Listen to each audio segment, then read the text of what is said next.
May the words of my mouth and the meditations of all our hearts lead us closer to Jesus and to do God's work in this world. In the name of God, the Creator, Redeemer, Sustainer. Amen. So here we are, yet again, at the beginning of Holy Week.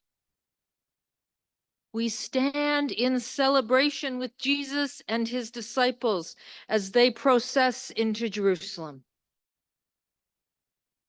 We feel the celebration and the confusion of the disciples. We, 2,000 plus years later, know what comes next. We don't just have those foreshadowing words that the disciples had from Jesus, but we have a record of Jesus' life, death, and the stories of his followers who both succeeded and failed to follow him. We use our ears and our hearts to listen to the scriptures and to the prose read today. But we also hear echoes of other scriptures and memories of Palm Sundays and Holy Weeks past. Stay there for a moment. Let the slideshow of Palm Sundays past roll by in your head and in your soul.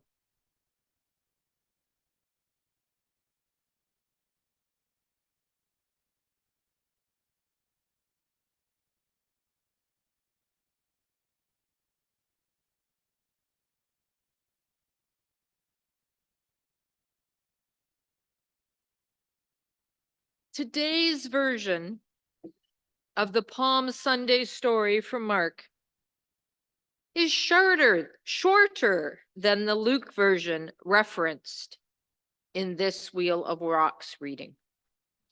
It stays focused on actions of the disciples and of the other followers of Jesus.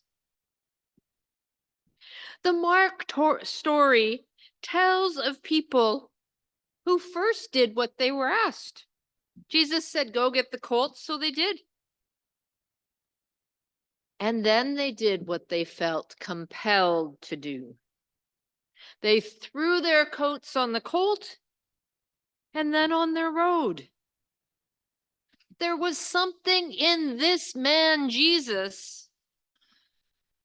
that called to their souls.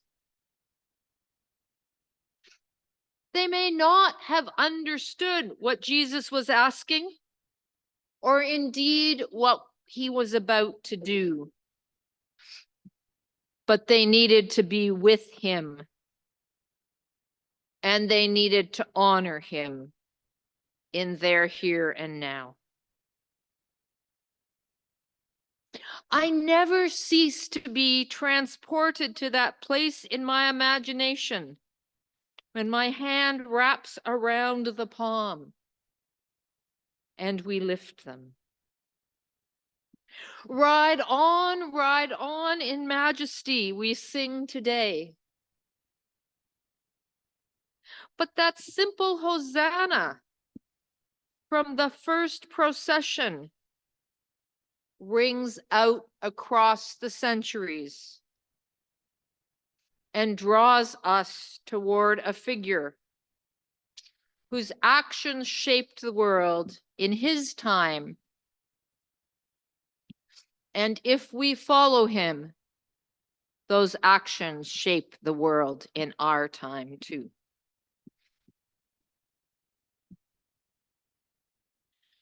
Sister Maria Gathwal captures for us another kind of compulsion in her writing.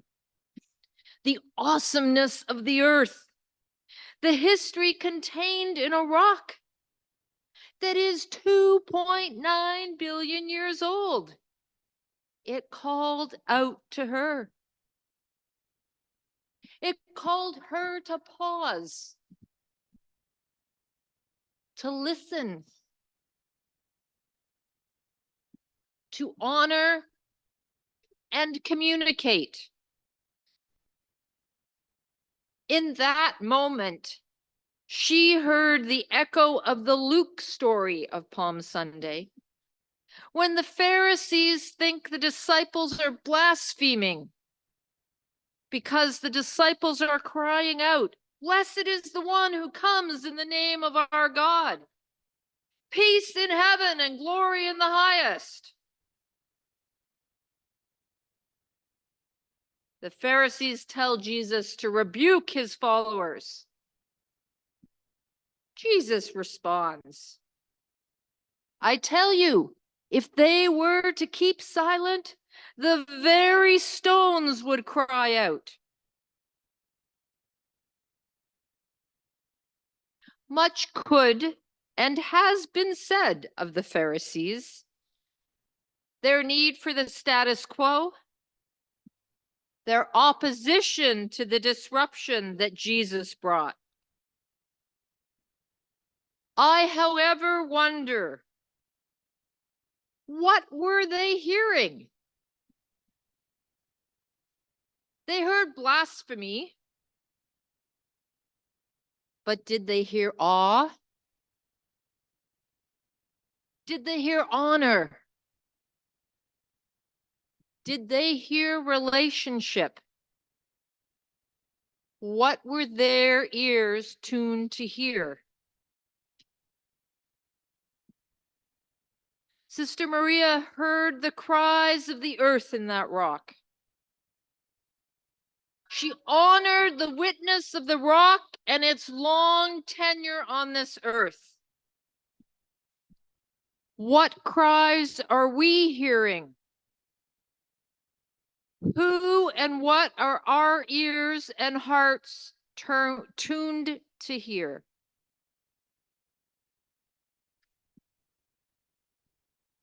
In the depths below Signal Hill, in the Johnson Geo Center, St. John, Newfoundland, in the darkened gallery at the Royal Ontario Museum, in Dinosaur Provincial Park, Alberta, and in a sweat lodge at Sandy Soto Spiritual Center in Beausejour, Manitoba. I have heard the rocks speak. I've heard them speak through the language of science and history of layers and types of rocks, geological periods, fossils that tell one story of the foundation upon which our feet rest in this very moment. I have heard the grandfather rocks speak as they crack and fuel the air in the sweat lodge. And I have heard them through the oral traditions shared with us by the elders in that place. I heard the rocks speak in my own words as I listened to my soul and spoke my truth in that sacred circle. Today, I wonder what we are listening to. What are we hearing as we hold these rocks and these palms?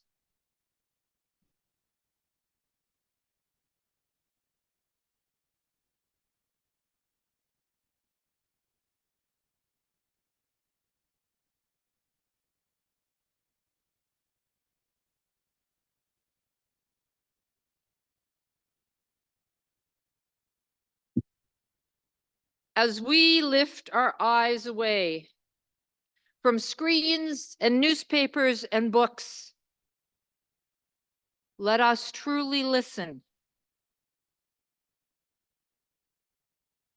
Can we hear the stories of those who don't make the headlines?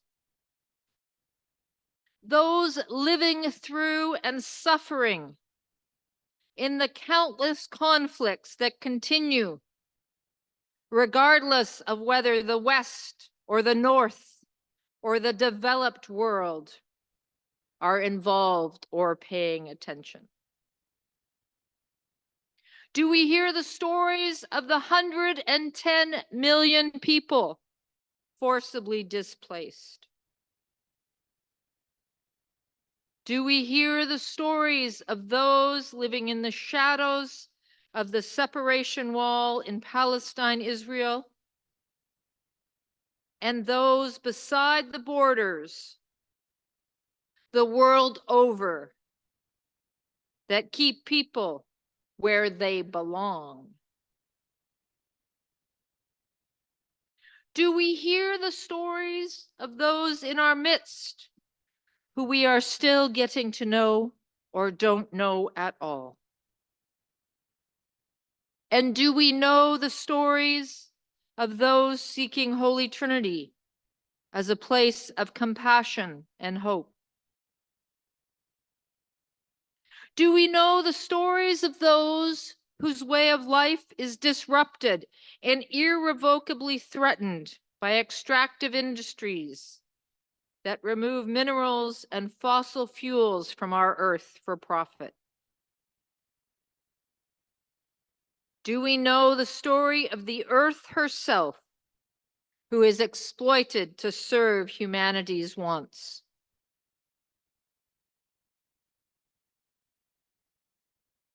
Yes, we hear these stories and more. God has given me the tongue of a teacher, that I may know how to sustain the weary with a word. God helps me, therefore I have not been disgraced. Therefore I have set my face like flint. Who will contend with me? Let us stand together. Be inspired by these words from the prophet Isaiah. Flint, a rock, is the model for our steadfastness. God is our help. And in the midst of a hard world, we can both be harder like the rock and softer like the soil it becomes over millennia.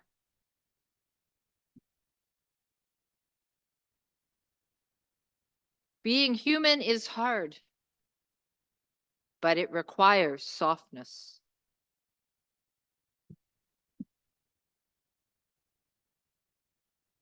When we are people of faith